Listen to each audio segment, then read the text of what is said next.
Est-ce que tu es prêt ou prête à recevoir beaucoup d'amour et de réconfort parce que c'est précisément l'objet de cette vidéo ou de ce podcast. Bonjour à toutes et à tous mes enfants et bienvenue dans cette vidéo ou ce podcast dans lequel, tu l'auras compris, on va se faire du bien. Je parcourais il y a pas longtemps l'ensemble de mes vidéos et je me suis fait la réflexion, il n'y a pas de vidéo doudou ou de podcast doudou, t'as compris? Il n'y a pas de contenu que tu peux juste écouter ces jours où tu sais, t'es pas bien, où t'as besoin d'un peu de soutien, d'un peu de réconfort. Et on a besoin de ce genre de contenu, donc c'est parti. Pour réaliser cette vidéo, je vous ai demandé à toutes et à tous sur Instagram de venir me raconter ce qui ne va pas en ce moment. Je vais essayer de prendre des histoires bien différentes pour que chacun et chacune y trouve son compte. Donc c'est parti pour au moins une vingtaine de minutes de douceur, d'empathie, de réconfort, de soutien, parce que ça fait du bien. On démarre avec Gertrude qui a besoin de réconfort et pas pour une histoire d'amour, pour une fois. Elle me dit « Hello Nad, rien à voir avec les histoires d'amour. Ce soir, j'ai besoin de réconfort parce que je viens de passer ma journée à bosser des maths pour mon partiel de mai. J'ai l'impression que je n'arriverai jamais à faire le métier que je veux. » Oh ma Gertrude, si tu savais comme je connais ce sentiment. Tu sais, cette sensation d'être enchaîné à ses devoirs, de faire précisément ce qu'il faut faire et de toujours pas être sûr en fait qu'on atteindra son objectif. Alors si ça peut t'aider, je sais que moi quand je suis dans ces cas-là, tu sais quand je suis un petit peu dans l'incertitude par rapport à l'avenir, etc., je me pose toujours une question. Et c'est une question essentielle, tu vas comprendre pourquoi. Je me demande toujours, premièrement, quel est mon objectif, mais surtout la question que je me pose du coup, puisque mon objectif je le connais, c'est est-ce que je fais tout ce qu'il faut, tout ce qui est en mon pouvoir pour atteindre cet objectif. Parce que le problème finalement c'est pas tant si tu vas y arriver ou pas. Évidemment on a envie que tu y arrives, bien entendu. Mais le problème, et que ce soit pour une histoire de métier, pour une histoire d'amour ou pour n'importe quel autre objectif, c'est de savoir si tu fais tout ce qui est en ton pouvoir pour y parvenir ou non. Typiquement là tu me donnes l'exemple de tes cours et de ton métier. La seule question que j'ai envie de te poser c'est est-ce que tu fais de ton mieux? Est-ce que tu donnes tout pour réviser ces maths? Est-ce que t'es au max ou est-ce que en vrai t'es juste à 50%? Si t'es au max ou même à 80 voire 90% de tout ce que tu peux faire, c'est que t'es sur la bonne voie et qu'il faut que tu continues de faire ça. En revanche, si tu m'expliques que t'as peur de pas y arriver et que à côté de ça t'es à 20%, j'ai envie de te dire meuf, si tu continues comme ça et que t'y arrives pas, tu t'en voudras. Alors que si tu te donnes à fond, que t'y arrives ou que t'y arrives pas, évidemment encore une fois, on espère que t'y arrives, mais dans l'hypothèse où tu ne parviendrais pas à atteindre ton objectif, t'auras pas de regrets parce que tu te diras tout simplement j'ai fait tout ce que j'ai pu. Et ça, c'est très très très puissant en termes de réconfort. Donc bien entendu, on n'est pas en train d'envisager comment vivre le mieux un échec, non, on est en train d'envisager comment faire pour mettre toutes les chances de son côté, c'est ça qui compte. Et d'ailleurs, je me souviens d'une conversation avec Florent Manodou, on parlait de son parcours qui est extraordinaire et il m'avait raconté que lui, quand il démarre une course ou quoi que ce soit, enfin de natation quoi, t'as compris, il voit pas d'autre option que de gagner. C'est-à-dire que perdre, arriver deuxième, c'est même pas une option, c'est même pas une éventualité. Bon, de toute évidence, ce mindset a fait ses preuves chez lui, donc pourquoi pas chez toi? Donc ma Gertrude, cheer up. Si tu fais ce qu'il faut, si tu gardes le bon mindset et si tu mets toutes les chances de ton côté pour que ça arrive, déjà, t'as un maximum de chances pour que ça arrive et ensuite, même si jamais, au grand jamais, ça n'arrivait pas, tu n'auras aucun regret et tu seras de toute façon sereine. Et d'ailleurs, j'ai envie de te dire, les gens qui ont la niaque, même s'ils atteignent pas leur objectif premier, ils finissent toujours par rebondir sur quelque chose d'autre, voire même quelque chose d'encore mieux. Donc t'inquiète même pas pour ça, tout ce qui compte, c'est dans ta tête et dans tes actions aussi.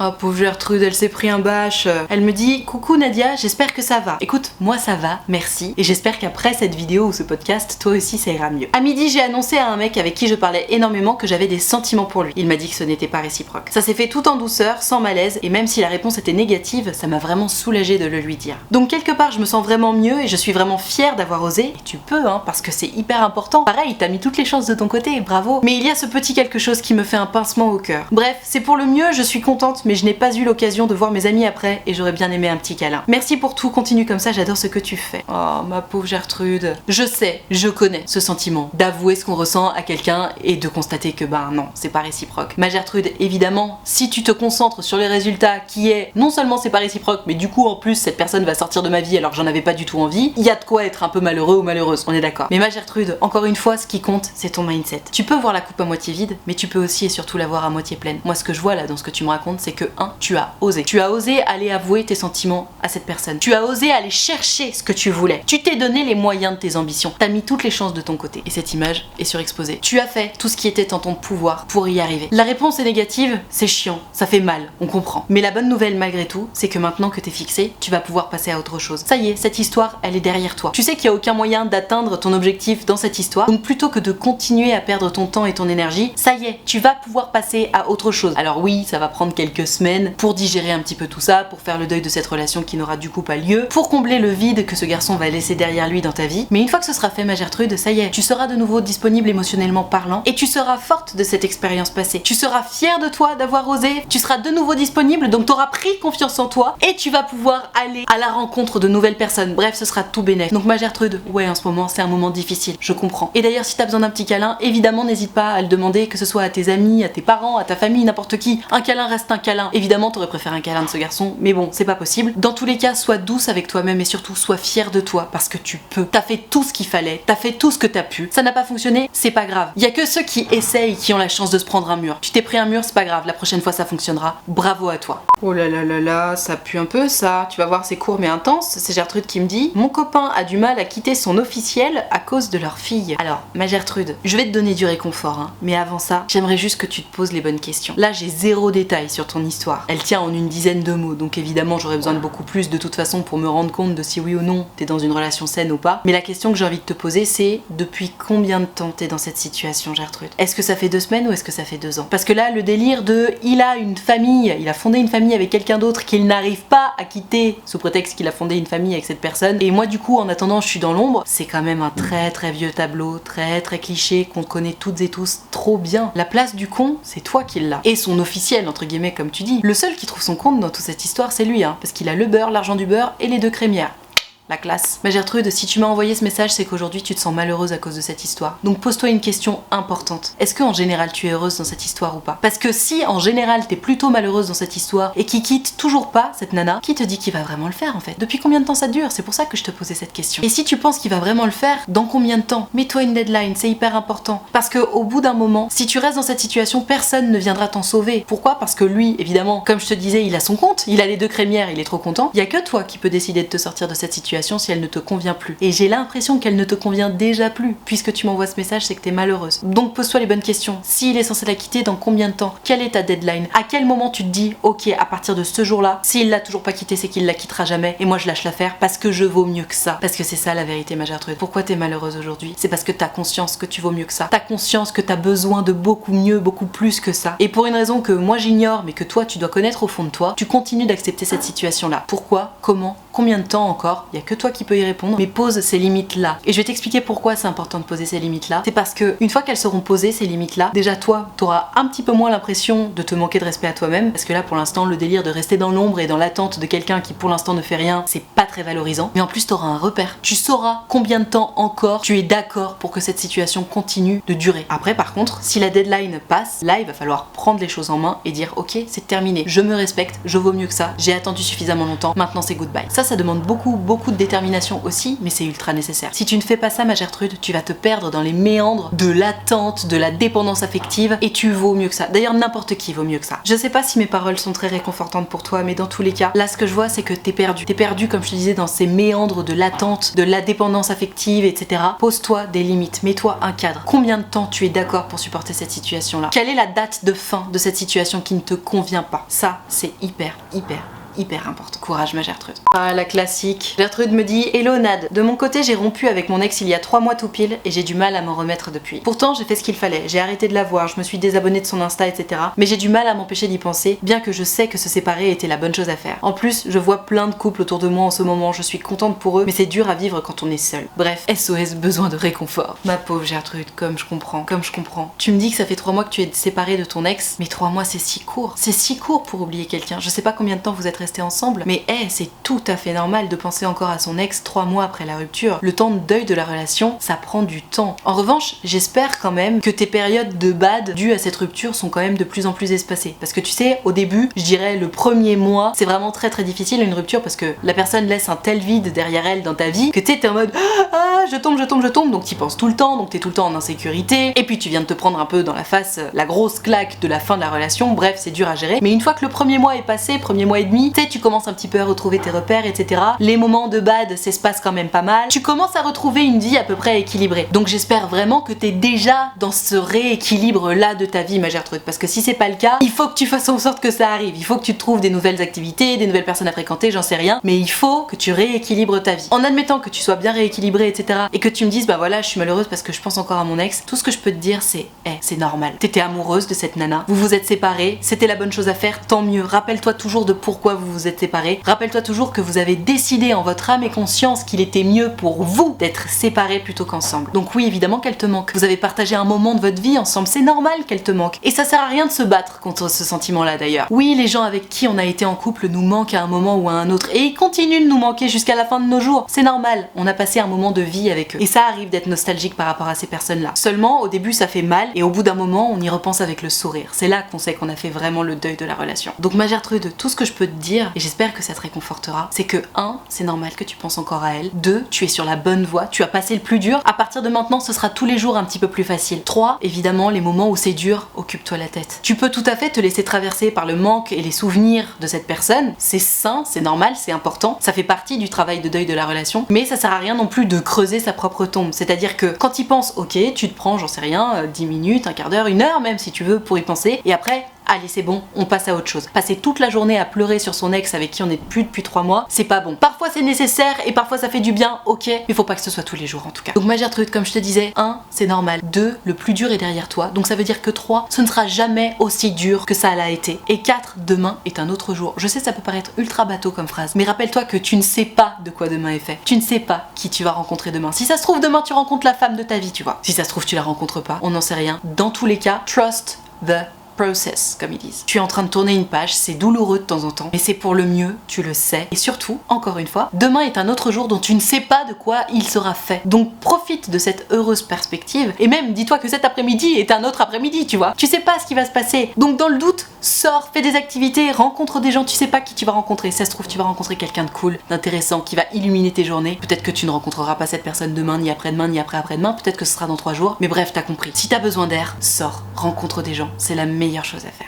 Oh, notre Gertrude est rongée par un sentiment de culpabilité et on peut la comprendre. Elle me dit « Elonade, je suis maintenant depuis 1 an et quelques mois avec mon copain et nous sommes en relation à distance. Tout se passait bien jusqu'à il y a quelques mois où j'ai appris vraiment à le connaître. On a très peu de centres d'intérêt en commun et malgré le fait qu'il soit adorable et doux avec moi, je le trouve beaucoup trop basique. Oh waouh, ça fait mal hein. Surtout qu'il vient sur Paris pour ses études en septembre, il a choisi cette école aussi pour être plus proche de moi, mais je pars en Erasmus et je reviens en février. Je n'ai pas la force de l'attendre et j'ai l'impression de le laisser seul dans cette ville qu'il a choisie pour moi. J'ai du mal à discuter avec lui, alors j'ai décidé de rompre, mais je sais que je vais lui briser le cœur. Ça me rend malade, je ne sais pas comment lui dire les choses, surtout au téléphone. Plein de gros bisous, signé Gertrude. Waouh, ma Gertrude, c'est dur ce genre de situation. Moi là ce que je vois c'est que tu te sens super coupable parce que finalement tu as laissé ce garçon prendre des initiatives pour se rapprocher de toi, alors que toi, tu vas lui dire goodbye en fait. Et d'ailleurs, de ton côté, les initiatives que tu as prises, c'était plutôt pour te barrer. Typiquement, tu pars en Erasmus jusqu'en février. Bon, c'est pas pour être plus proche de lui. Mais Gertrude, j'ai envie de te dire, ce sont des choses qui arrivent et surtout, si ça peut te réconforter, puisque c'est l'objet de cette vidéo, pour être plus proche de toi, ce garçon a choisi pour ses études la ville de Paris. C'est pas comme si il avait choisi de s'installer au fin fond du trou du cul du monde où il y a personne et rien à faire. Là, le mec s'est installé à Paris, qui est juste la plus grande ville de France, et donc la ville qui offre évidemment, de facto, le plus de richesse, de propositions culturelles, de diversité, de gens, etc.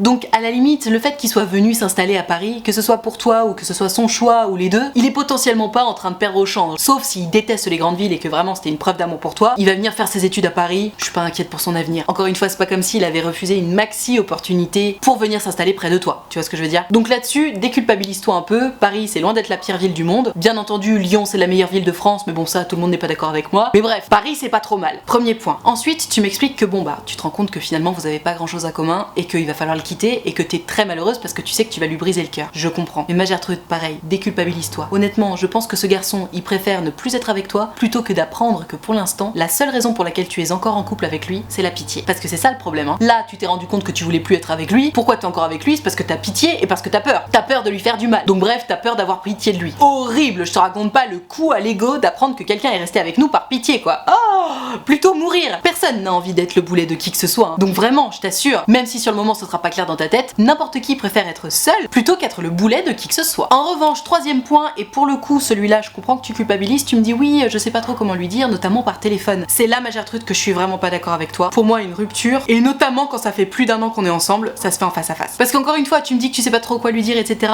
Je vais t'aider là-dessus parce que pour le coup c'est mon taf. Mais quand tu me dis ouais je culpabilise un peu parce que je vais le faire par téléphone, bah ouais, là il y a de quoi culpabiliser. Ça te coûte quoi d'aller le voir ou d'attendre qu'il vienne te voir? Un billet de train? Ouais, ok, d'accord, ça fait chier. Mais est-ce que cette relation ne mérite pas au moins le prix d'un billet de train pour avoir fait les choses proprement? Moi je pense que si. Maintenant, chacun son avis, tu fais évidemment ce que tu veux. Je pense que c'est vraiment beaucoup plus respectueux de le faire en face à face, notamment quand ça fait plus d'1 an qu'on est ensemble. Après, quand tu m'expliques que tu sais pas trop quoi lui dire, que tu vas lui briser le cœur, etc. Moi ce que je t'invite à faire, c'est dire tout simplement la vérité. Ça sert à rien de mentir, il voudra comprendre les raisons pour lesquelles tu le quittes. Et si tu lui dis non, bah je sais pas trop, je sais plus trop où j'en suis, il va pas comprendre, ce sera pas clair. Alors que si tu lui dis écoute, en apprenant à te connaître, je me suis rendu compte qu'on n'a pas de centre d'intérêt en commun, je m'ennuie un petit peu en fait. Quand on est ensemble, c'est pas de ta faute, c'est juste on n'a pas assez d'atomes crochus et ça passe pas pour moi. J'ai besoin d'être un peu plus stimulé que ça, c'est pas le cas dans notre relation, donc je préfère m'en arrêter là. Au moins il comprendra. Ça peut potentiellement le blesser un petit peu, évidemment, mais au moins il comprendra. Donc ma Gertrude, honnêteté, face à face si tu peux, et déculpabilisation, vraiment. Ça ne sert à rien de rester avec quelqu'un avec qui on n'a plus envie d'être, c'est même presque un affront. Donc détends-toi dans tes baskets, hein. Tu fais exactement ce qu'il faut.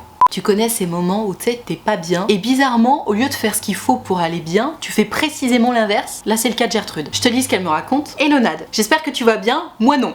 Tu m'étonnes. Je suis restée sex friend avec mon ex-flirt, enfin on a eu 1 mois de flirt et 1 semaine de relation, bref. C'était le seul moyen de rester en contact avec lui. En effet, il m'a quitté parce qu'il aimait toujours son ex à lui. Or, elle se fiche complètement de lui. Mais bon, ça me fait énormément souffrir et je ne cesse de me comparer à elle. Alors ça c'est la pire idée du monde. D'ailleurs au passage, lui me fait régulièrement des sortes de blagues pour me rendre jalouse. Oh, mais la toxicité! Ça me fait mal et pourtant je n'arrive pas à arrêter la relation parce que je tiens à lui. C'est le seul moyen pour qu'on garde contact. Aide-moi Nad, gros bisous. Et ma Gertrude, t'as pas compris? Là, on parle de quelqu'un qui non seulement ne veut pas de toi, mais en plus ne te respecte pas. C'est-à-dire que le fait de faire des blagues pour te rendre jalouse, alors que t'es déjà au désespoir face à ce garçon qui ne veut pas de toi, c'est de la cruauté. J'ai pas d'autre mot. C'est cruel. Et donc toi, t'es en train de m'expliquer que tu continues de te flageller parce que c'est la seule façon de rester en contact avec lui. Mais ma Gertrude, il faut que tu coupes la branche qui est pourrie là. C'est lui la branche pourrie. C'est lui qui te fait du mal. Il veut pas de toi, il se moque de toi, il te respecte pas, et toi tu veux rester en contact avec lui? Pourquoi? Alors je me doute bien que t'es amoureuse de lui, mais pardon, qu'est-ce que t'aimes chez lui? Le fait qu'il te manque de respect? Le fait qu'il se foute de ta gueule? Le fait qu'il veuille pas de toi? Rien ne colle chez lui. Alors cette vidéo est censée être autour du réconfort. C'est peut-être pas très réconfortant ce que je te dis, mais il faut que t'en prennes conscience, parce que là, t'es en train de te faire du mal. Ce garçon n'est pas la personne qu'il te faut, évidemment. Tu es malheureuse pour une raison. Tu t'accroches à la branche pourrie. Si tu t'accroches à la branche pourrie, tu vas tomber. Alors que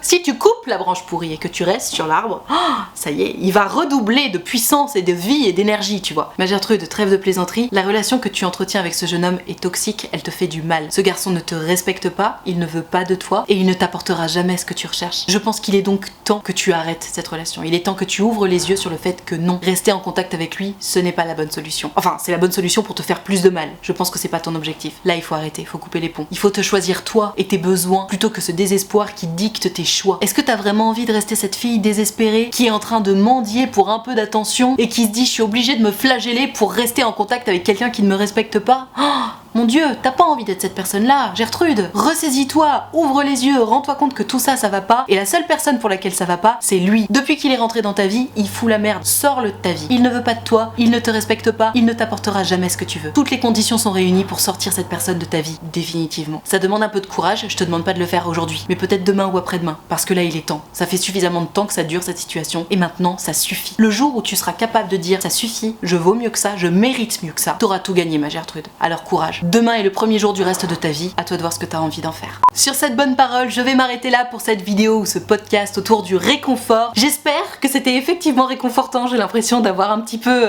volé dans les plumes de certaines. Dans tous les cas, seul le résultat compte. Si in fine, grâce à cette vidéo, tu réussis à reprendre un petit peu ta vie et ton destin en main, on sera arrivé à quelque chose de positif. Si tu as aimé cette vidéo ou ce podcast, n'hésite pas à le liker ou à le noter, ça me fera drôlement plaisir. Tu peux également t'abonner. Si jamais cette vidéo ou ce podcast t'a donné envie de discuter avec moi en direct contacter en privé bien sûr de ton histoire d'amour, de confiance en toi, de sexualité, de ce que tu veux. Je te le rappelle, c'est possible, il te suffit de venir prendre rendez-vous avec moi sur mon site utilefutile.fr. Tu pourras choisir un rendez-vous de 20 minutes ou de 45 minutes et tu pourras décider de me raconter tout ça à l'écrit, au téléphone ou en visio, selon ce qui te met le plus à l'aise. Dans tous les cas, si tu as envie de prendre rendez-vous avec moi mais que t'oses pas ou que t'as peur ou quoi que ce soit, surtout n'hésite pas, c'est toujours un grand plaisir pour moi de vous avoir en rendez-vous. Donc c'est quand tu veux, utilefutile.fr, le lien est dans ma barre de description. Tout ceci étant dit, merci infiniment d'avoir regardé cette vidéo ou ce podcast en entier et moi en attendant la prochaine vidéo ou le prochain podcast, je te fais des très gros bisous.